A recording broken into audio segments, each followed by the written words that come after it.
హైదరాబాద్ మల్కాజ్గిరిలో మంచినీటి పథకానికి శంకుస్థాపన చేసిన తర్వాత సీఎం కేసీఆర్ మాట్లాడుతున్నారు. లైవ్ లో చూద్దాం. బ్యాంక్ స్కీమ్ లో డబ్బులు ఉన్నాయి, అర్జెంట్ గా ప్రపోజల్ పెట్టాలి అన్న.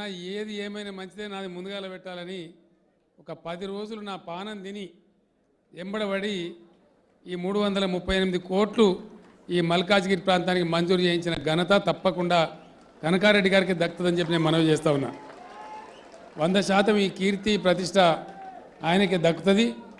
గత చరిత్రలో ఏ ఎమ్మెల్యే కూడా ఇంత పెద్ద మొత్తంలో డబ్బులు తెచ్చి ప్రజల కోసం శాంక్షన్ చేయించిన ఎమ్మెల్యే మరొకరు లేరు. అందుకే ఆ గౌరవం కనకారెడ్డి గారికి దక్కుతుందని చెప్పి సందర్భంగా వారికి నేను అభినందన కూడా తెలియజేస్తా ఉన్నా. అయితే కనకారెడ్డి గారు హుషారు మనిషి అని నాకు బాగా తెలుసు, కానీ ఇంత హుషారని నేను అనుకోలే. ఒక ఇంటికాడ ఒక ఎగిరితం చుట్టం వచ్చినట్టు జల్దీ పోతాను పోతాడు కదా పిల్లగాడని చెప్పి ఇంటున్న పెద్దమ్మ, బిడ్డ మరి అన్నం కాలేదు, రాత్రికి ఇంత సలన్నం ఉన్నది తినిపోతావా అన్నదాడు. ఎందుకు పెద్దమ్మ, నేను సలన్నం తింటా, ఉడకన్నం మీద ఉంటానన్నాడు. కనకారెడ్డి గారు సప్పట్లు గట్టి కొట్టిపించి, ఇప్పుడు ఈడ ఇచ్చినావు కానీ మరి అలవాల సంగతి చేస్తావా సస్తావా చెప్పు, మళ్ళీ 200 కోట్లు కావాలని పెట్టిండు. తప్పు లేదు, ఆయనకు ప్రజలు గెలిపించారు కాబట్టి తప్పకుండా ఇక్కడ జరగాలని కోరుకోవడంలో ఇటువంటి ఎమ్మెల్యే ఉంటే ప్రజలకు మంచిదే, లాభం జరుగుతుంది. అయితే ఇక్కడ ఒక విషయం చెప్పాల్సినటువంటి అవసరం ఉంది. ఇంతకాలం హైదరాబాద్ నగరం, మన జిహెచ్ఎంసీ ప్రాంతం సమైక్య రాష్ట్ర పాలనలో ఒక అనాథలాగా బతికినాం. ఇది ఎవరు అవునన్నా ఎవరు కాదన్నా నిష్ఠూరమైనటువంటి సత్యం. ఈ నగరం కృష్ణా నది పరివాహక ప్రాంతంలో ఉంటుంది. ఈ నగరానికి నీళ్లు రావాలి, 100% కృష్ణానది నుంచే రావాలి. కానీ ఆంధ్ర పాలకులు తమ స్వార్థంతో కృష్ణానది మాకే హక్కుభుక్తమైనటువంటి ఒక అహంకారపూరిత వైఖరితో చాలా సమీపం నుంచి నీళ్లు తెచ్చే అవకాశం ఉన్నప్పటికీ అనేక రకాలుగా హైదరాబాద్ నీటి వ్యవస్థను సర్వనాశనం చేసిరని చెప్పి నేను మనవి చేస్తూ ఉన్నాను. చెప్పుకోవడానికి సిగ్గుచేట అనిపిస్తుంది. కొంతమంది నాయకులు ఇప్పుడు కూడా హైదరాబాద్ మేమే కట్టినామని మాట్లాడతారు, మేమే నిర్మించామని మాట్లాడతారు, దీన్ని ఏదో హైటెక్ సిటీ చేసినామని మాట్లాడతారు. ఇది ఎంత లోటెక్ ఉన్నదంటే, ఈరోజు జంట నగరాలకు కావాల్సిన నీళ్లు ఇంచుమించు 500 MGDల నీళ్ళు కావాలి. ఈరోజు ఉన్నటువంటి డిమాండ్ 500 MGD డిమాండ్ ఉంటే 340 MGDలు మాత్రమే ఉంది. మరి ఎక్కడ హైటెక్కులు, లోటెక్కులు, ఈటెక్కులు, ఆటెక్కులు అన్నీ మేము చక్రబంతం మేమే తింపినాము, మేము ఇక జింపేసినాం. ఇలా కాంగ్రెస్ టీడీపీ బాగా పెద్ద పెద్ద నోరు పెట్టుకొని మాట్లాడతారు. కనీసం సిగ్గు కూడా ఉండాలి మాట్లాడడానికి.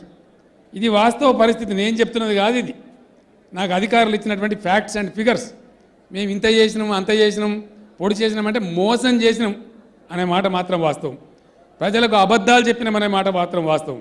ఏం చెయ్యలేదు, క్రియాశూన్యంగా వ్యవహరించిన మాట వాస్తవం. ఇందులో ఎటువంటి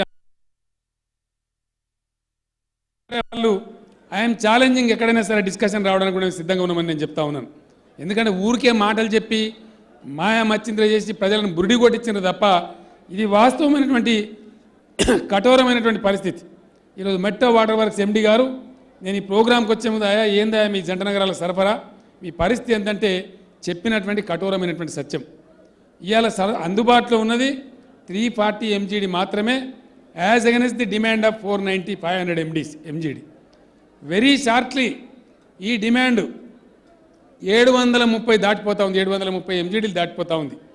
అంటే ఇంచుమించుగా ఇప్పుడు ఎంత నీరు అయితే హైదరాబాద్కి వస్తున్నదో అంతకన్నా ఇంకా డబల్ నీరు హైదరాబాద్కి రావాల్సినటువంటి అవసరం ఉంది. కానీ ఎవరు పట్టించుకోలే. ఈడ జంట నగరాల్లో భూములు రియల్ ఎస్టేట్ దందా చేసి అమ్ముకున్నారు తప్ప ఇక్కడ ప్రజల దాహార్తి తీర్చడానికి కానీ మంచి రోడ్లు వేయడానికి కానీ ఇక్కడ ప్రయత్నం జరగలే. జిహెచ్ఎంసీ వాళ్ళని పిలిచిన నేను ముఖ్యమంత్రి అయిన 2వ రోజో 3వ రోజో వర్షాలు పడ్డాయి కదా, కనీసం జంట నగరాల్లో నీళ్లు నిలిస్తే ఎక్కడ పడితే అక్కడ ఏమైనా చెయ్యగలుగుతామా ప్రయత్నం చేద్దామని ఒక సోమేష్ కుమార్ గారు ఇక్కడనే ఉన్నారు, జిహెచ్ఎంసీ కమిషనర్ గారు.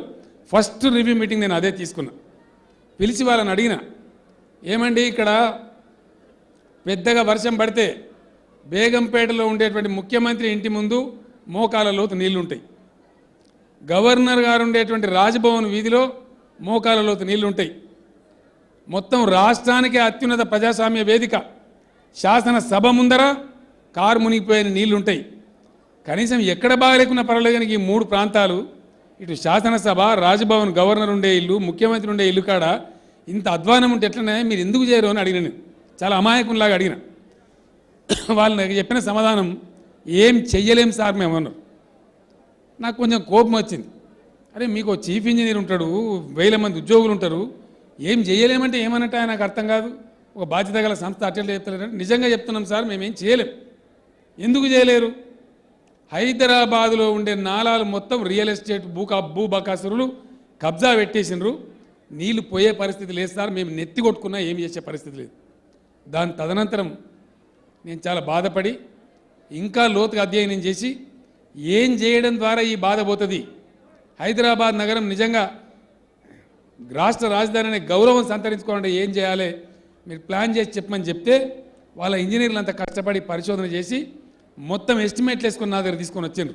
చెప్పుకుంటే సిగ్గుచేటి. ఇప్పుడు హైదరాబాదులోని జంట నగరాల నాలాల వ్యవస్థ, లోతట్టు ప్రాంతాలకు నీళ్లు రాకుండా, నీళ్లు ఎక్కడ పడితే అక్కడ రోడ్ల మీద నిలవకుండా ఒక పరిశుభ్రమైన నగరంగా హైదరాబాద్ తయారు కావాలంటే ఇలా పెట్టవలసినటువంటి ఖర్చు 10,000 కోట్ల రూపాయలు. 10,000 crores పెడితే తప్ప హైదరాబాద్లో నీళ్లు నిలవకుండా చేసే పరిస్థితి లేదు. ఇది హైటెక్, లోటెక్, ఈటెక్.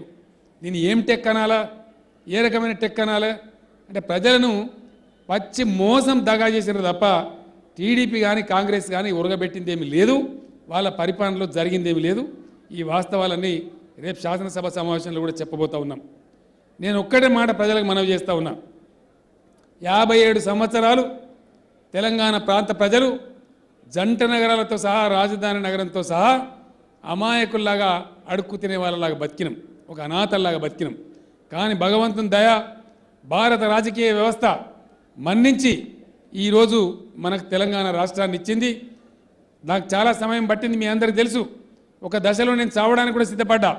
14 సంవత్సరాల సుదీర్ఘ పోరాటం తర్వాత దేశంలో ఉండేటువంటి రాజకీయ వ్యవస్థ మొత్తం తెలంగాణ ప్రజల డిమాండు న్యాయమైన డిమాండ్ కాబట్టి ఈ రాష్ట్రం ఏర్పాటు చేయాలని చెప్పి ముందుకు వచ్చి తెలంగాణ రాష్ట్రం ఏర్పాటు చేసింది.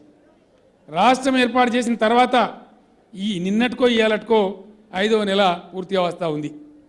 ఇంత లోపలనే అల్లావుద్దీన్ అద్భుత దీపం పెట్టి ఇట్లా తింపేసేది ఉన్నట్టు మొత్తం కాంగ్రెస్ సోదరులు, తెలుగుదేశం సోదరులు బస్సు యాత్రలు చేస్తూ ఉన్నారు సిగ్గు కూడా లేకుండా.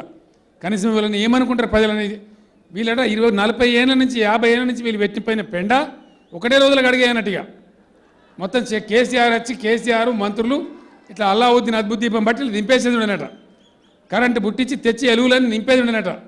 వీళ్ళు ఎలుగులు పెట్టిపోతే మేమంతా పాడు చేసినామా, కరెంట్ ఇచ్చిపోతే మేము రాకుండా చేసినామా, సిగ్గు కూడా ఉండదు చెప్పడానికి. ఎందుకంటే బాధ కలుగుతూ ఉంది, అవకాశం లేదు కాబట్టి నేను ఇక్కడ చెప్పలే. ఈరోజు బహిరంగ సభ మాట్లాడుతున్నా కాబట్టి చెప్తున్నా. ఎవరు ఏమనుకున్నా సరే నేను మనవి చేస్తూ ఉన్నా, మనసు బాధ కలిగి చెప్తా ఉన్నా. కనీసం మీరు అధికారంలో ఉన్నప్పుడు ఏం చేయలే.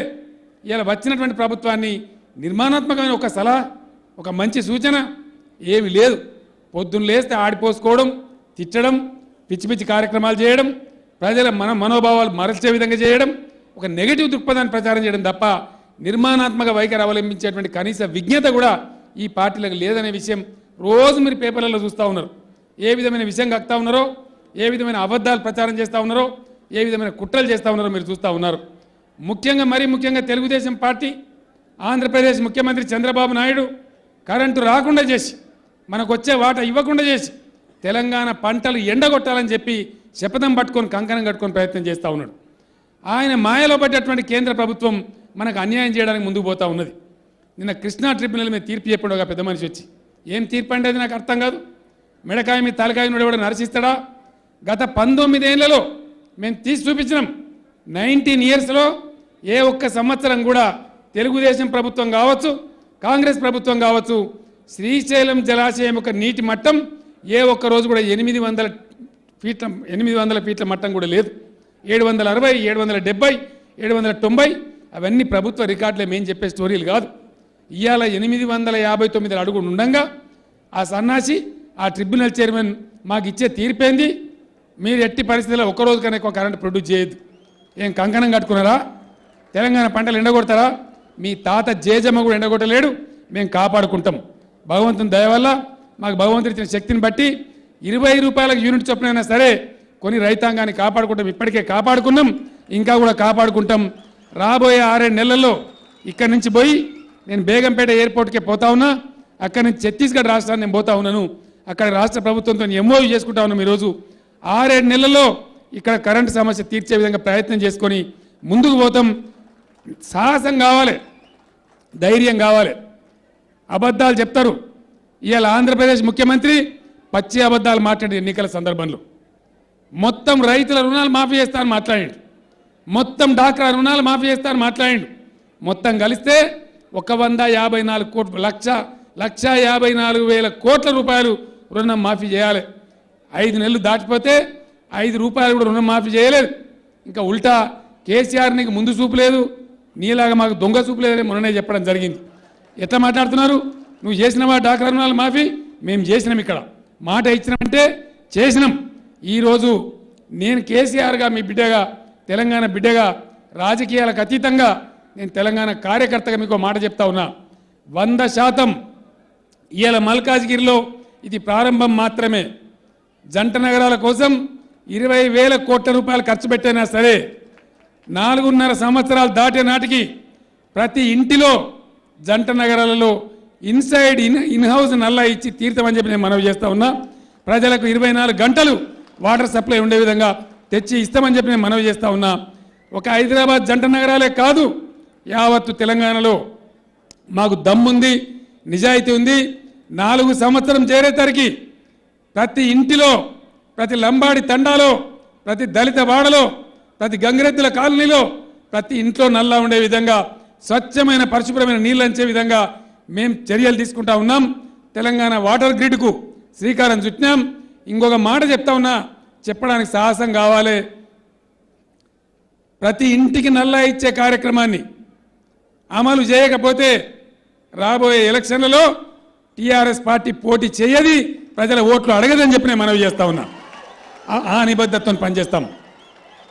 ఈ సాహసం కేసీఆర్కి ఇలా కొత్త కాదు, చరిత్ర ఉన్నది, సీడీలు ఉన్నాయి, టీవీల సాక్ష్యాలు ఉన్నాయి. మొన్న ఎలక్షన్ జరుగుతూ ఉంది. 107 సభలలో నేను మాట్లాడినా, 86 సభలలో చెప్పిన నేను నిజాయితీ ఉన్న బిడ్డను కాబట్టి, నికార్సైన తెలంగాణ బిడ్డను కాబట్టి ఉన్నది ఉన్నట్టు